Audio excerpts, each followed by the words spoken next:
Hello viewers, welcome back to my channel. இப்போ என்ன பார்க்க போறோம்னா பாசந்தி பண்றதுக்கு இது full cream milk 3/4 லிட்டர் காய்ச்சி வச்சிருக்கேன். இந்த மாதிரி ஏடு படியணும். மீடியம் ஃப்ளேம்ல வச்சு காய்ச்சிட்டே இருக்கணும். ஆடை படிஞ்ச உடனே லேசா இத ஒரு ஓரமா ஒதுக்கி விட்டுக்கலாம். இல்ல தனியா எடுத்து வச்சுக்கலாம். இந்த மாதிரி அடிக்கடி ஆடையை சேர்த்து வச்சுக்கணும். நான் இத தனியா எடுத்து வச்சுக்கிறேன். தனியா எடுத்து வச்சிட்டு திருப்பி இது ஏடு படியணும். சிம்ல வச்சு காய்ச்சலாம். இப்போ பால் நல்லா குறுகியாச்சு. இதே மாதிரி ஆடை படிஞ்சு 4 தடவை எடுத்து வச்சுருக்கேன். இப்போ இதில் 4 டேபிள் ஸ்பூன் அளவு ஜீனி சேர்த்துக்கிறேன். ஜீனி சேர்த்து நல்லா கொஞ்சம் கொதித்து ஒரு 2 நிமிஷம் வற்றட்டும். அதுக்குள்ளே மிக்சியில் ஒரு 15 பாதாம் பருப்பு 10 முந்திரி பருப்பு சேர்த்துருக்கேன். இதை பேஸ்ட்டாக அரைச்சிட்டு வரலாம். ரொம்ப மையாக மசிய வேண்டாம், கொஞ்சம் கரகரப்பாகவே அரைச்சிக்கலாம். இந்த மாதிரி கரகரப்பாக தான் அரைச்சிருக்கேன். சீனி கரைஞ்சி கொதிக்க ஆரம்பித்ததும் இப்போது அரைச்சி வச்சுருக்கிற இந்த விழுதை இதில் சேர்த்து மிக்ஸ் பண்ணி லைட்டாக ஒரு கொதி விட்டுக்கலாம். இப்போ இந்த மாதிரி கொதிக்க ஆரம்பித்தாச்சு. எடுத்து வச்சுருக்கிற ஆடையை இதில் சேர்த்துடலாம். மிக்ஸ் பண்ணி விட்டுடலாம்.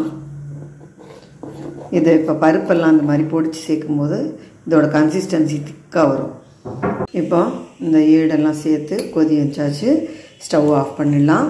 இதில் குங்குமப்பூ சேர்த்தாச்சு. சர்வ் பண்ணுறதுக்கு முன்னாடி ரொம்ப டேஸ்டியான பாசந்தி ரெடி. ரொம்ப ஜோராக இருக்கும். இந்த நட்ஸ் எல்லாம் இதில் அரைச்சி சேர்த்துருக்கோம் இல்லையா, இது கூடவே சர்வ் பண்ணும்போதும் கொஞ்சம் நட்ஸ் சேர்த்துக்கலாம். ரொம்பவே ஈஸி பண்ணுறதும். வியூஸ் கண்டிப்பாக ட்ரை பண்ணி பாருங்க. சர்வ் பண்ணும்போது கொஞ்சம் இந்த மாதிரி நட்ஸு முந்திரி பாதாமெல்லாம் பொடியாக கட் பண்ணி இது மேலே சேர்த்துட்டு சர்வ் பண்ணால் சூப்பராக இருக்கும் சாப்பிடும்போது. பச்சை பயிறு ஸ்வீட் சுண்டல், அதுக்கு இந்த மாதிரி டம்ளரில் 1 டம்ளர் பச்சை பயிரை தலை தட்டி எடுத்து இதை வாணலியில் ட்ரை ரோஸ்ட்டாக லேசாக வறுத்துட்டு குக்கரில் 5 விசில் விட்டு எடுத்துருக்கேன். இந்த மாதிரி நல்லா குழஞ்சி வெந்திருக்கு பாருங்க. ரொம்ப ஊரெல்லாம் போட வேண்டாம். 5-6 விசில் விடும்போது நன்னாவே வெந்துடும். இந்த மாதிரி இருந்தால் தான் வெல்லம் போடும்போது தேராது. இப்போது 1க்கு 1.25 பங்கு வெல்லம் எடுத்துக்கிறேன். உங்களுக்கு ஸ்வீட் கம்மி வேணும்னா குறைச்சி எடுத்துக்கலாம். இதை வாணலியில் சேர்த்து இந்த வெந்த பயிரில் கொஞ்சமாக தண்ணி இருக்குது, இதோடையே சேர்த்து விடுறேன். இந்த வெல்லத்தில் குப்பை எல்லாம் ஒன்றும் இல்லை. அப்படி குப்பை இருந்ததுன்னா நீங்கள் கரையை விட்டு வடிகட்டிட்டு இதை சேர்த்து விடணும். இப்போ இதை நல்லா சேர்த்து கொஞ்சம் வரட்டிக்கலாம். வெல்லம் இந்த பயிரோடு சேர்ந்து நல்லா வறண்டுருக்கு பாருங்க. 5 நிமிஷம் ஆச்சு. நான் போட்டு இதை இன்னும் கொஞ்சம் கூட வற்ற விட்டுக்கலாம். உங்களுக்கு உதிராக வேணும்னா வெல்லத்தை கம்மியாக வச்சு பயிர் வேகிறது கொஞ்சமாக வேக வச்சு எடுக்கணும். அதாவது 2-3 விசிலுக்குள்ளேயே விட்டு எடுத்தால் போதும். இப்போது இதில் நான் தேங்காய் சேர்த்துக்கிறேன். தேங்காய் சேர்க்குறதெல்லாம் அவாவா விருப்பம், எவ்வளோ வேணால் சேர்த்துக்கலாம். நான் இப்போது 3 டேபிள் ஸ்பூன் தேங்காய் சேர்த்துருக்கேன். இந்த தேங்காயும் சேர்த்து ஒரு 2 நிமிஷம் வரட்டிக்கலாம். 1/2 டீஸ்பூன் ஏலக்காய் பொடி சேர்த்து நல்லா கலந்து விட்டுடலாம். தொட்டில் பயிறு சுண்டல் சொல்லுவோம், ரெடியாக எடுத்து இப்போ லாஸ்ட்டாக ஸ்டவ் ஆஃப் பண்ணுறதுக்கு முன்னாடி 2 டீஸ்பூன் அளவு நெய் விட்டுக்கிறேன். மணமாக இருக்கும். சுவாமி நைவேத்தியம் இல்லையா. ஸோ இந்த மாதிரி ஜோராக வறண்டு வந்துடுது பாருங்க. இது இந்த மாதிரி பண்ணி வச்சுட்டா 2-3 நாள் கூட கெட்டே போகாது. ரொம்ப சூப்பராக இருக்கும். ட்ரை பண்ணி பாருங்க. ரொம்ப விசேஷமான சுண்டலும் கூட. அடுத்து பச்சை பயிறு தேங்காய் போட்ட உப்பு சுண்டல். பச்சை பயிறு சுண்டலுக்கு இந்த டம்ளரால் 1 டம்ளர் பச்சை பயிறு எடுத்திருக்கேன். அதை 2 தடவை களைஞ்சிட்டேன். இதை முங்குற அளவு தண்ணி விட்டு குக்கரில் ஒரு 3-4 விசில் விட்டு எடுத்துக்கலாம். நான் ஊரெல்லாம் போடலை. பச்சை பயிறு இந்த மாதிரி வேக விட்டு எடுத்தாச்சு பாருங்க. நல்லா குழையாமல் ஜோராக வெந்திருக்கு. அதே சமயம் நன்னாவும் வெந்திருக்கு. 4 விசில் விட்டு எடுத்தேன் மீடியம் ஃப்ளேமில் வச்சு. பச்சை பயிறு சுண்டல் தாளிக்கிறதுக்கு இது 1 டீஸ்பூன் தேங்காய் எண்ணெய் சூடு பண்ணியிருக்கேன். இதில் கடுகு, கருவேப்பிலை, பெருங்காயம், ஒரே ஒரு பச்சை மிளகாய் சேர்த்து தாளிச்சுக்கிறேன். நீங்கள் விருப்பப்பட்டால் பச்சை மிளகாய்க்கு பதிலாக காஞ்ச மிளகா கூட கிள்ளி தாளிச்சுக்கலாம்.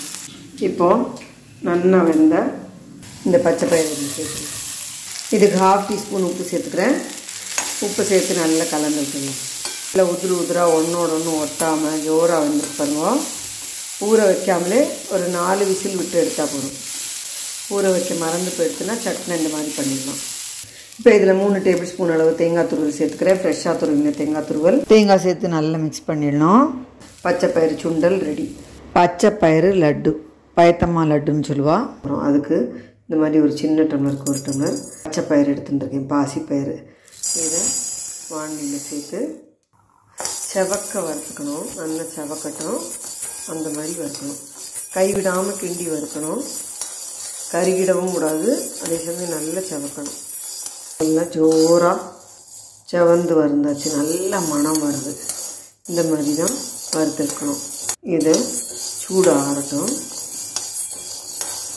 ஸ்டவ் ஆஃப் பண்ணிவிட்டு நல்லா சூடு ஆறினதுக்கப்புறம் பொடிச்சிக்கலாம். இப்போ சூடு ஆறட்டும். வறுத்த பச்சை பயிறு சூடு ஆறியாச்சு, மிக்சியில் சேர்த்துருக்கேன். இதை நல்ல பவுடர் பண்ணி எடுத்துக்கலாம். ஜோராக பிடிச்சாச்சு. இதை வேறு ஒரு பவுலுக்கு ட்ரான்ஸ்ஃபர் பண்ணிக்கிறேன்.